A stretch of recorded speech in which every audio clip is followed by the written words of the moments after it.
FCA, le département de la Réunion et le CIRAD vous présentent Terre d'ici.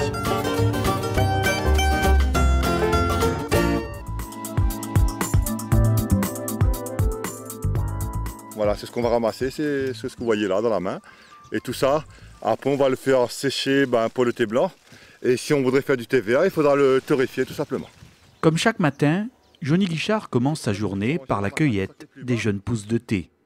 Nous sommes ici, dans l'un des 3 terroirs choisis voici une 60aine d'années pour développer la culture du thé à La Réunion. On est quand même ici sur les hauts plateaux de Saint-Joseph, un petit village qui s'appelle Grand Coude. Ici, bien sûr, on est à 1100 mètres d'altitude, perché juste au-dessous du Morne de Langevin, entre la rivière Langevin et la rivière des Remparts. Et ces conditions climatiques sont vraiment favorables à cette culture du thé. Les 2 autres sites de production, la Plaine des Palmistes et Mainciol sur les hauteurs de Saint-André, ont définitivement tourné au début des années 70 cette page de la théiculture locale. À Grand Coude, Johnny Guichard, lui, l'a remise au goût du jour, en relançant, voici 10 ans, cette culture emblématique du village. Il est aujourd'hui sans doute le seul théiculteur de France à vivre de sa production. En raison, on n'a plus d'autres thé non plus ici. Ici à La Réunion, on a nous-mêmes les Nava, les bons, les meilleurs pour lui. Certifié en agriculture biologique, Johnny récolte uniquement les extrémités tendres du feuillage afin d'obtenir un thé d'exception. Alors, quand on dit au casse-cœur, comme vous pouvez voir ici, voilà, c'est ce qu'on va ramasser. C'est la jeune petite pousse, on va ramasser toujours le petit bourgeon terminal avec ses 2 feuilles. Ça, c'est ce qu'on appelle la cueillette fine. On va le casser comme ça. C'est comme une pousse tendre. Manuellement, on peut facilement le faire. Ça, qui va faire du thé blanc, il sera juste séché naturellement. Alors que si on voudrait faire du thé vert, ce sera la même récolte, c'est la transformation qui va changer. Et aussi, on voudrait faire du thé noir. Par contre, là, on pourrait aller sur une cueillette classique. Alors, la cueillette classique, qu'est-ce que c'est? Au lieu de ramasser le bourgeon avec les 2 feuilles, là, on pourrait ramasser 2 feuilles, voire 3 feuilles en plus. C'est ce qu'on appelle une cueillette grossière aussi, c'est tous ces feuilles-là qu'on va ramasser. Mais bien sûr, nous, comme on fait du thé blanc cueillette fine, on va sélectionner uniquement la cueillette fine. La visite de la plantation s'achève bien sûr par une dégustation des différents thés de Grand Coude qu'il produit. Donc en premier, le thé blanc. Et pour vraiment comparer les deux, ensuite, la deuxième dégustation juste après, ça va faire du thé vert. Comme ça, vous voyez vraiment la différence entre le thé blanc et le thé vert. Une différence obtenue grâce à la torréfaction qui confère au thé vert de Grand Coude tout son caractère. Vous allez pouvoir voir aussi qu'à l'odeur, ça change légèrement. Et surtout, au niveau gustatif, c'est vraiment différent du thé blanc. Et vous savez ce qu'on dit aussi ici au labyrinthe? Quand vous montez à Grand Coude, on est situé à 1100 mètres d'altitude. Vous montez, vous montez, vous montez. Et quand vous descendez, vous montez.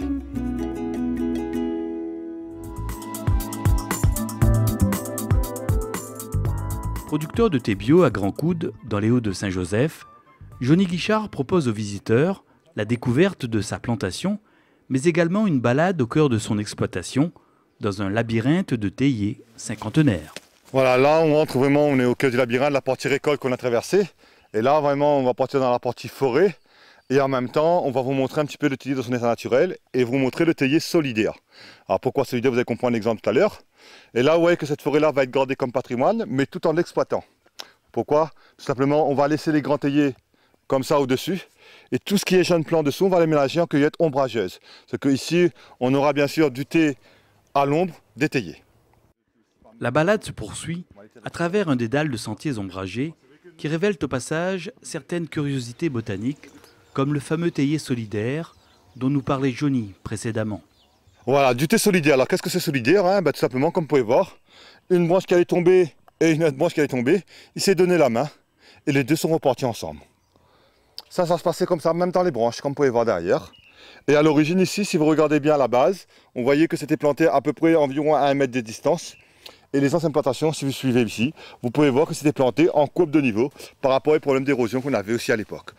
Un peu plus loin, nous voici déjà au centre de ce labyrinthe enchanté, à l'écoute d'une page d'histoire de Grand Coude. Nous, nos grands-parents étaient de Cap-Blanc. Alors Cap-Blanc, en 1900, ils ont monté cultiver de géranium sur Grand Coude. Ça veut dire que les terrains sont quand même très récents à travailler sur Grand Coude, seulement depuis les années 1900. Et comme les habitations n'étaient pas très solides, les gens faisaient des petites constructions près des touffes de bambou pour s'abriter en période cyclonique. Nous, ces touffes de bambou qui sont là, on l'a tout simplement gardé, on a fait des ronds-points dans le labyrinthe qu'on peut tourner autour. Et après, bien sûr, comme vous avez pu voir depuis tout à l'heure, quand on a besoin de tresser, ben, on pourra faire notre tressage des paniers avec ce bambou goélette, tout simplement. Et voilà, on est arrivé à la sortie. Deuxième panneau sorti.